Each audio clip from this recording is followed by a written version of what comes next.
sou a Josi e hoje eu vou apresentar mais uma aula do curso Rotas do Ecumenismo e Diálogo Interreligioso.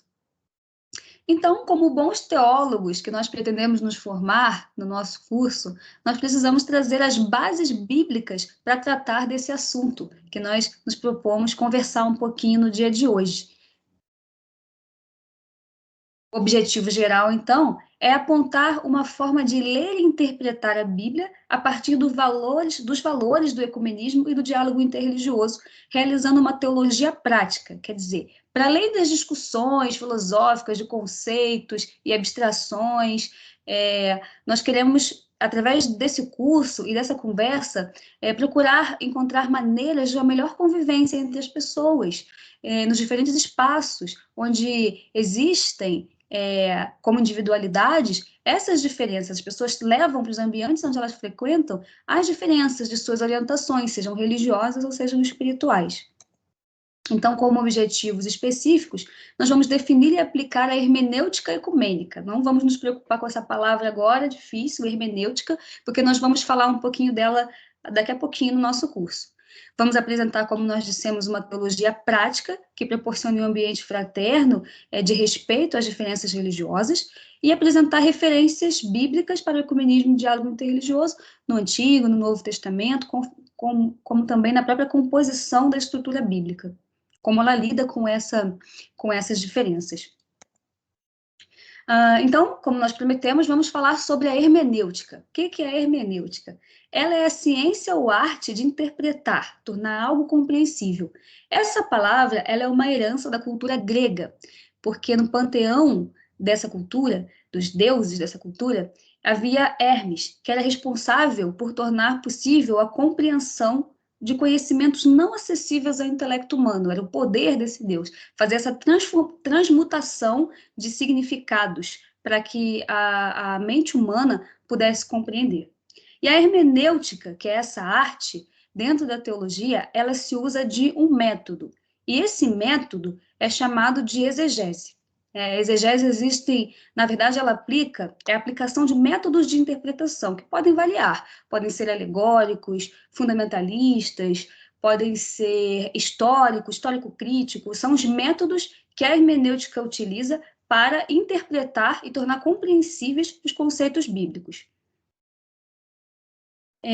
Então, hoje nós vamos falar sobre uma hermenêutica ecumênica. Uma vez já compreendido o que significa esse termo, que é a arte de interpretar, nós vamos salientar que desde o início da formação, da estruturação das escrituras, sempre houve diferenças da forma de interpretar. Aqui eu trouxe esse mapinha aqui da antiguidade, que mostra Jerusalém no centro, Antioquia e Alexandria. Esses locais eram onde se estabeleciam diferentes escolas, as primeiras escolas mais famosas e mais importantes do princípio do cristianismo como religião. E aqui já se verificava uma diferença da maneira de se interpretar. Enquanto em Antioquia era preservada mais um método ligado à história, aos documentos do judaísmo, em Alexandria já procurava-se uma interpretação mais alegórica e mais próxima, procurava se aproximar um pouquinho mais da cultura grega. Mas essas escolas conviviam naquela época, sabendo-se dessas diferenças. Então, quer dizer, não é de hoje que existem diferenças na forma de interpretar as escrituras sagradas. Mas quanto a isso, né, não só na antiguidade, mas ao longo de todo o cristianismo, de todo o estudo das escrituras, sempre houveram diferenças na forma de interpretar. Hoje, segundo o professor Rudolf von Siner, ele nos fala que a busca é diferente. A proposta de uma hermenêutica ecumênica, ela tenta relativizar o valor das formas de se interpretar, de um apego exagerado às formas de se interpretar, mas buscar, antes de tudo, um consenso, né? O objetivo do consenso entre as interpretações, que essa harmonia entre as formas de complementar seja mais importante do que o apego excessivo àquela forma, aquele método de pesquisa. Essa seria, então, uma proposta de uma hermenêutica ecumênica. como ele mesmo diz em suas falas, vem se falando cada vez mais de uma hermenêutica ecumênica que enfoca na compreensão do entendimento entre as igrejas da oikomene, lembrando que essa palavra significa toda a terra habitada. Conflitos que ocorrem nos diálogos ecumênicos fazem com que se pergunte pelo grau legítimo de unidade na diversidade, pelo valor relativo dos textos de consenso ou a convergência e por uma metodologia ecumênica, ou seja, essa metodologia que hoje se busca aplicar na hermenêutica. Então, aqui nós vamos falar da Bíblia, né? Será que a Bíblia, ela propõe o ecumenismo? Será que isso realmente está constante na Bíblia? Bom, segundo o professor Elias Wolff, que também é um estudioso dessa área, ele diz que a Bíblia não somente fala sobre o ecumenismo, mas também ela se compõe de um ecumenismo e de uma conexão entre diversas culturas. A sua própria estrutura, que é uma pluralidade de livros que foram narrados num espaço de tempo de aproximadamente 1.500 anos, mais de 40 autores foram responsáveis pela sua redação, viveram em diversos momentos, em diversas situações de vida, e mesmo assim existe uma harmonia na mensagem que esse texto quer trazer. Então, a sua própria estrutura, ela já é em si ecumênica. O uso comum também é um ponto, né, desse diálogo, porque existem hoje diferenças da interpretação, mas é sempre acerca do mesmo livro, isto é, a própria Bíblia Sagrada. Ele também fala da mensagem, que é centrada na revelação do Uno Trino, ou seja, o Pai, o Filho e o Espírito Santo, né? São 3 em 1.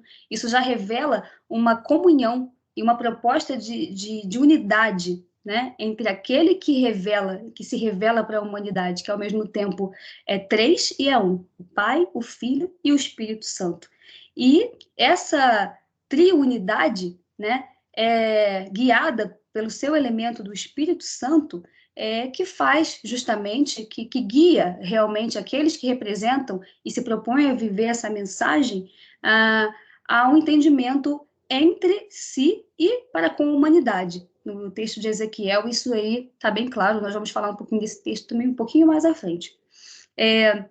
E a Bíblia também, ao longo de sua história, ela apresenta a superação de conflitos. Ela não é um livro que propõe uma paz ilusória, mas não. Ela, desde o começo da sua estrutura, no Antigo, no Novo Testamento, há diversos pontos onde a gente pode ver exemplos, né, onde o povo possui conflitos entre si, entre povos no seu entorno, na história da Bíblia, mas ela, com tudo isso, ela consegue manter a sua unidade e uma proposta, ou seja, ela não se desagregou por isso. Então, assim, essa superação de conflito e, na verdade, a habilidade, né, do texto de administrar essas diferenças e se tornar ainda assim uma escritura sagrada utilizada e viva até hoje, é uma grande manifestação da sua proposta ecumênica.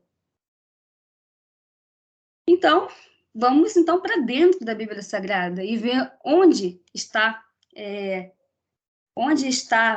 definido, né? Onde nós podemos encontrar. Existem vários, né? Aqui a gente vai selecionar alguns para a gente poder estar citando, como apontamentos para uma proposta ecumênica e de diversidade na Bíblia. Na Primeira Aliança, que nós estamos aqui, na verdade, nos referindo ao Antigo Testamento, nós temos em Salmos: ao Senhor pertence a terra e tudo o que nela contém, o mundo e os que nela habitam. Ou seja, se todos pertencem a Deus, ou seja, as diferenças elas são apenas superficiais, afinal tudo, inclusive as culturas e suas diferenças, pertencem a Deus. É uma forma de ler essa mensagem de Salmos. E Salmos ainda continua. Voltando um pouquinho, que nós lemos o capítulo 24, voltando ao capítulo 22, ainda existe esse trecho. Todos os confins da terra se lembrarão e voltarão ao Senhor. Ou seja, aqui ele está demonstrando a intenção do Pai universal, da humanidade, em reunir todos os seus filhos. É uma promessa aqui em Salmos. Em Isaías, nós também temos esse trecho. Toda a terra verá a salvação. Todos os habitantes da terra verão a salvação. E aqui, como a gente tinha falado sobre Ezequiel, o texto de Ezequiel, onde há a promessa também divina: tomar-vos-ei entre as nações e vos congregarei de todos os países. Agora, já na segunda aliança, que seria o Novo Testamento, nós também temos passagens que apontam para um projeto de unidade na diversidade de Deus. E nós temos aqui, quando pela primeira vez a palavra ecumenismo foi falada, pelo menos na ordem do cânone bíblico do Novo Testamento, nós temos essa parte de Mateus, capítulo 24, versículo 14. Este evangelho será pregado a todo o mundo, toda a terra habitada. Essa palavra, se pegasse lá do original grego, estaria escrito oikomene. No Novo Testamento nós sabemos que foi escrito em grego, né? Esta palavra estaria gravada desta maneira. E isso aqui é um comentário, aqui, uma passagem de João, é um comentário que o evangelista faz quando é feita uma profecia de Caifás, o sumo sacerdote, sobre que um deveria morrer por toda a nação. E existe lá um travessão nesse texto, se a gente for pegar a Bíblia e ler, existe um travessão lá onde o evangelista comenta. E Jesus sacrificou-se não somente pela nação, mas também para reunir em um só corpo os filhos de Deus que andam dispersos. Ou seja, esse era todo o objetivo da missão crística, unir os filhos de Deus que andavam dispersos. Como nós já tínhamos comentado, da oração sacerdotal de Jesus ao Pai, quando ele fala do seu desejo, que tudo isso acontece para que todos sejam um, como tu, ó Pai, o és em mim, e eu em ti, que também eles sejam um em nós. Ou seja, esse é o desejo que Jesus mostrou nessas palavras no Evangelho. E também, no Evangelho de João, um novo mandamento, né? Jesus deixou expresso aos seus discípulos antes de ser crucificado, pouco antes de ser crucificado, na Santa Ceia. Ele deu essa última mensagem aos seus discípulos. Um novo mandamento vos dou, que vos ameis uns aos outros como eu vos amei a vós, que também vós uns aos outros vos ameis. Nisto conhecerão que sois meus discípulos, se vos amardes uns aos outros. É interessante porque nós percebemos que Jesus aí já percebia, talvez, que haveriam diferenças, né? Que um ia pensar de um jeito, o outro ia pensar de outra forma, mas ele deixou bem claro: nisto todos conhecereis que sois meus discípulos, se vos amardes uns aos outros. Ou seja, essa é a identidade dos seguidores de Cristo. Não é se um pensa de uma forma ou de outra, mas a identidade está justamente na vivência desse amor fraterno e universal para com a humanidade que ele exemplificou nos seus próprios atos. Agora nós passamos para falar um pouquinho, falamos sobre o ecumenismo e falamos sobre o diálogo interreligioso. Aqui mesmo nós já falamos anteriormente nessa aula que a Bíblia ela se compõe em um diálogo ecumênico e interreligioso, porque os diversas fases em que o livro foi escrito, ele interagiu com muitos países, muitas regiões, muitas culturas. E nessa interação com as culturas é que a identidade religiosa judaico-cristã foi se formando. Aí o que eu trago até, inclusive, uma passagem de Levi Strauss, que é um antropólogo, né, famoso, clássico, por sinal, onde ele diz: nenhuma cultura está só, ela sempre é capaz de coligação com as outras.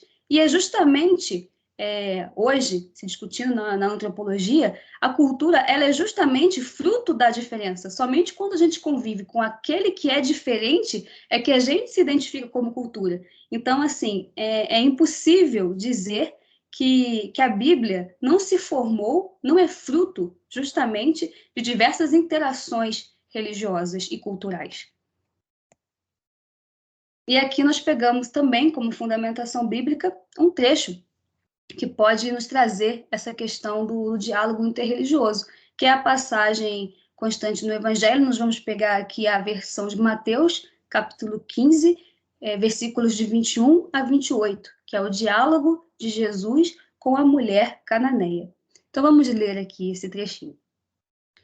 Partindo Jesus dali, foi para as partes de Tiro e Sidom, e eis que uma mulher cananeia, estrangeira, que saíra daquelas cercanias, clamou dizendo: Senhor, filho de Davi, tem misericórdia de mim, que minha filha está miseravelmente endemoniada. Mas ele não lhe respondeu uma palavra. E seus discípulos, chegando ao pé dele, rogaram-lhe, dizendo: Despede-a, que vem gritando atrás de nós. E ele respondeu e disse: Eu não fui enviado senão as ovelhas perdidas à casa de Israel. Então chegou a mulher e, adorando-o, dizendo: Senhor, socorre-me. Ele, porém, respondendo, disse: Não é bom pegar no pão dos filhos e deitá-lo aos cachorrinhos. E ela disse: Sim, Senhor, mas também os cachorrinhos comem das migalhas que caem da mesa de seus senhores. Então respondeu Jesus, dizendo-lhe: Ó mulher, grande é a tua fé, seja isto feito para contigo como tu desejas. E desde aquela hora sua filha ficou sã.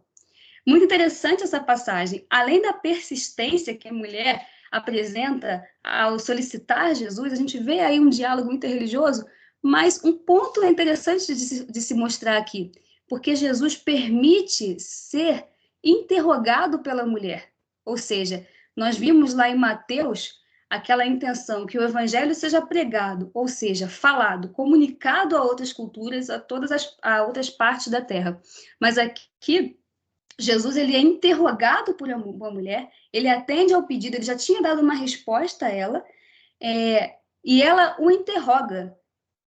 Ele não se coloca como assim, como ofendido por essa interrogação, mas pelo contrário, reconhece, né, a interação, a pergunta que ela fez, trazendo de sua cultura a ele. Então, assim, é muito interessante. Isso aqui é uma reflexão até de um artigo também acadêmico de Sampaio, onde ela fala sobre o diálogo interreligioso, ter essa disposição de dialogar e de ser interrogado por questões trazidas por culturas diferentes. Então, assim, muito interessante essa passagem, essa visão a respeito da mulher cananeia com Jesus, do diálogo da mulher cananeia com Jesus. Uma outra parte que nós podemos trazer, vamos falar um pouquinho sobre as contribuições extra-israelitas na composição bíblica. A Bíblia, Antigo Testamento, ela não foi composto só pela cultura de Israel, pelo povo judeu. Antes, existem presenças ali, partes, que foram contribuições de outros povos. Aqui, vamos trazer dois exemplos, que é o caso do livro de Jó. Aqui, Terrier, ele traz aqui 4 contribuições que estão presentes no livro de Jó. Nós temos a sabedoria edomita, porque Jó seria um personagem dessa cultura, que inclusive é elogiada em Jeremias, Antigo Testamento, capítulo 49, versículo 1, é falado sobre, exaltado a sabedoria dessa cultura. Existe também a presença de um folclore indiano, porque existe dentro da cultura indiana também um personagem muito semelhante a Jó, assim como tem na Bíblia. Há influências da literatura egípcia e também da cultura mesopotâmia. São 4 fontes que interferem na composição do livro de Jó, por exemplo. E Dias, em 2014, no seu artigo, também apresenta também que na Bíblia existe, em Provérbios, na sapiencial, na escrita sapiencial, essa, inclusive, que é uma herança da cultura mesopotâmia, existem 2 provérbios que são de autoria estrangeira, que é Agur e Lamuel, que, segundo a pesquisa bíblica, esses personagens, esses autores de provérbios que estão lá registrados na Bíblia, provérbio 30 e 31, respectivamente, eles são de origem árabe, ou seja, não do povo judeu israelita, mas ismaelita, né? Ou seja, da tradição que depois deu origem aos muçulmanos, aos islâmicos, né? Ao povo islâmico. Então, você vê aí que a Bíblia sempre foi aberta a esse diálogo, inclusive foi construída de um diálogo interreligioso. Além disso, das culturas, nós falamos de elementos textuais, aqui agora nós falamos também da cultura, de heranças culturais que a Bíblia também herdou, né, pegou, conquistou de outros povos, né? Da Mesopotâmia, por exemplo, e da Babilônia, nós podemos indicar a prática de ofertar dízimos. Muito antes de Moisés de estar presente na jurisprudência mosaica, já há documentos que comprovam que a prática de ofertar dízimo era presente no Código Hammurabi, que foi o primeiro código de legislação conhecido do mundo. Na sua jurisprudência havia essa prática de ofertar. Nós lembramos que, inclusive, na Bíblia, a primeira vez que o dízimo é ofertado é por Abraão ao rei Melquisedeque, que seria um sacerdote da Cidade da Paz, a atual Jerusalém. No texto, ele oferece de maneira voluntária esses dízimos, porque isso era já da cultura mesopotâmia, que sempre que se ganhasse uma guerra, havia essa tradição de chegar ao sacerdote e ofertar 10% das conquistas. E Abraão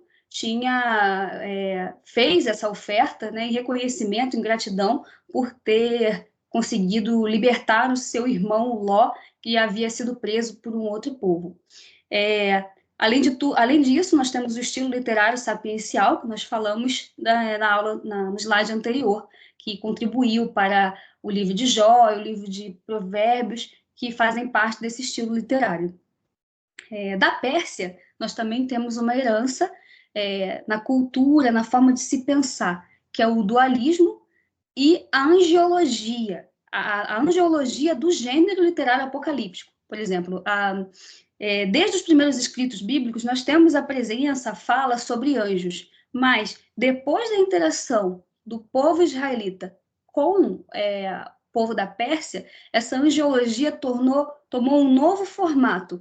E aí nós vemos o que está em Daniel, no próprio livro do Apocalipse, essa forma de intermediação entre os homens e Deus, pelos anjos, é algo herdado da cultura persa. Anteriormente a essa passagem, essa ligação, não era visto dessa maneira. Os anjos tinham outras funções, mas não era exatamente dessa maneira. Então, isso vem um pouco dessa interação com a cultura persa. E aqui, nesse terceiro ponto, nós trazemos também um trecho de um artigo de Engel, que foi, no caso, citado por Isidoro, e ele fala o seguinte, a respeito do cristianismo.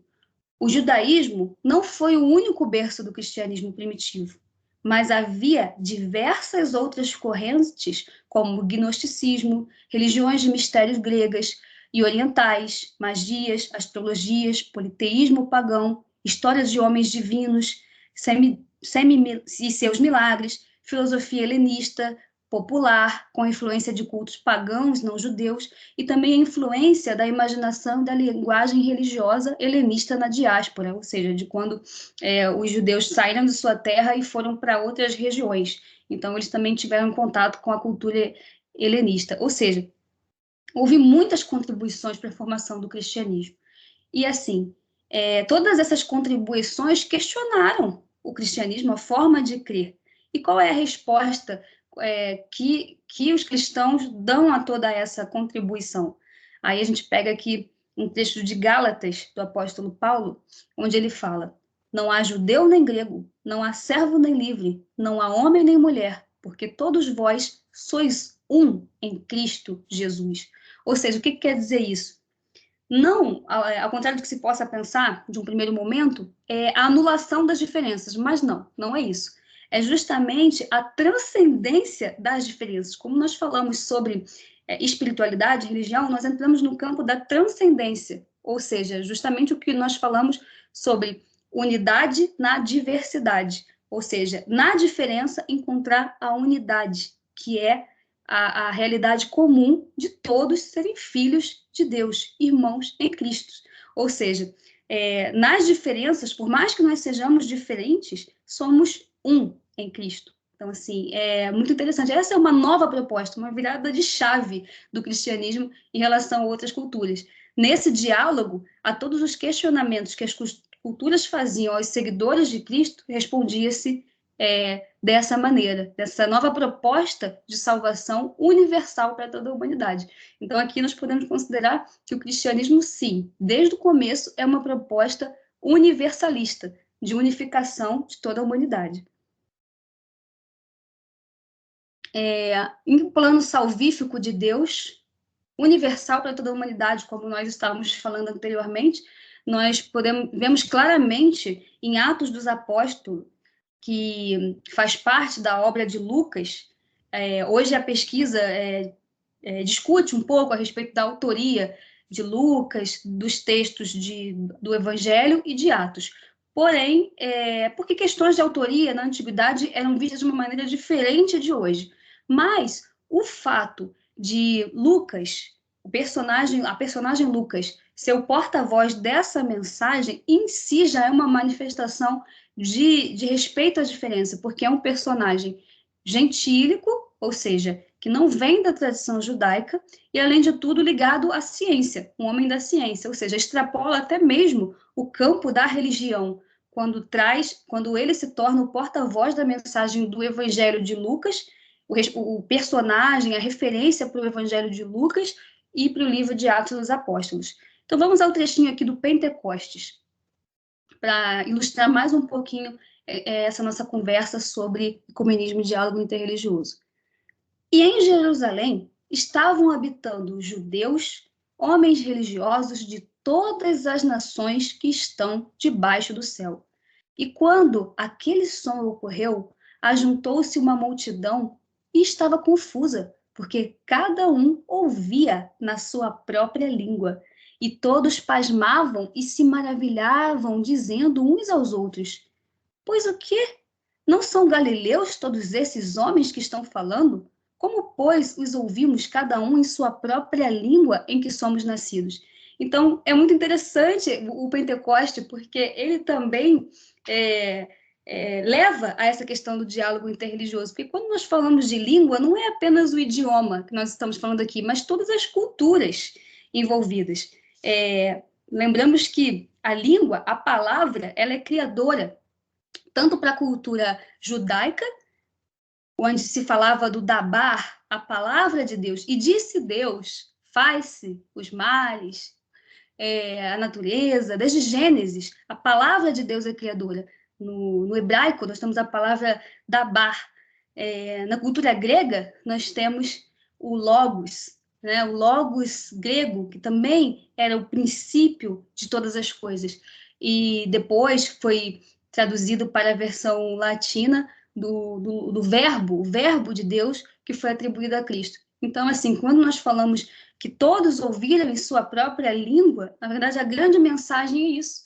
A grande mensagem é que todos compreenderam naquela base comum de suas culturas a mensagem cristã, sem deixar de ser quem elas são. Afinal, elas ouviram na própria língua. Não foi criado um único idioma para que todos entendessem, mas dentro de suas próprias idiomas, de suas próprias culturas, elas compreenderam a mensagem cristã. Então, o Pentecostes fala muito sobre isso.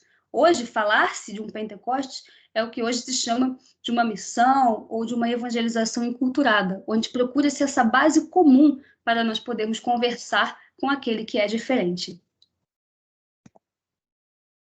E também, para arrematar aqui a nossa conversa, em termos de referências bíblicas, nós temos na própria escatologia, que é apocalíptica, a escatologia, que é o discurso sempre final, o discurso dos fins dos tempos, portanto, ela revela a intenção divina de seu plano, que é a salvação de toda a humanidade. Não existe apenas um povo escolhido, uma forma de crer escolhida, mas existe um plano para a salvação de todos, independente de suas diferenças. Nós vemos isso no último livro da Bíblia, no Apocalipse, capítulo 7, versículo 9. Depois destas coisas vi, e eis uma grande multidão que ninguém podia numerar, de todas as nações, tribos, povos e línguas. Ou seja, nós vemos aí que as diferenças, elas não existem para Deus. Afinal, todas, como nós dissemos no início, todas as diferenças e a diversidade pertencem ao próprio Deus. Então, assim, e está na intenção dele, prevista do início ao fim da Bíblia, esse plano de salvação universal para a humanidade, como nós vimos hoje em diversas referências. E para concluir, a gente mais uma vez ratifica que nós estamos falando muito sobre unidade, mas a unidade que nós falamos é uma unidade transcendente, que preserva e valoriza a diversidade. E isso é a proposta de um diálogo ecumênico interreligioso.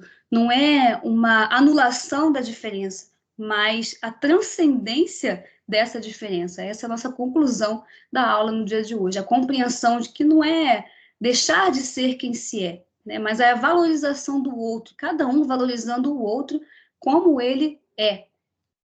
E aprendendo, né? Ensinando e aprendendo com essa diferença. E agora, para finalizar, nós trazemos também essa frase de um grande ícone do cristianismo recente, Martin Luther King, pastor Martin Luther King, onde ele nos provoca a um desafio de ontem, de hoje e de sempre. Aprendemos a voar como os pássaros, a nadar como os peixes, mas não aprendemos a conviver como irmãos. Então fica aí esse desafio lançado por esse eminente religioso do século XX, que nos faz essa provocação, que nós aceitemos essa provocação, de além de todos os avanços tecnológicos que hoje nós vivemos muito além do que ele mesmo presenciou na sua vida, que nós aceitemos esse desafio de conviver em humanidade. Então, assim a gente termina a aula de hoje. Agradecemos a participação e a presença de todos. Esperamos ter compreendido um pouquinho, contribuído um pouquinho com o conhecimento, com essa conversa.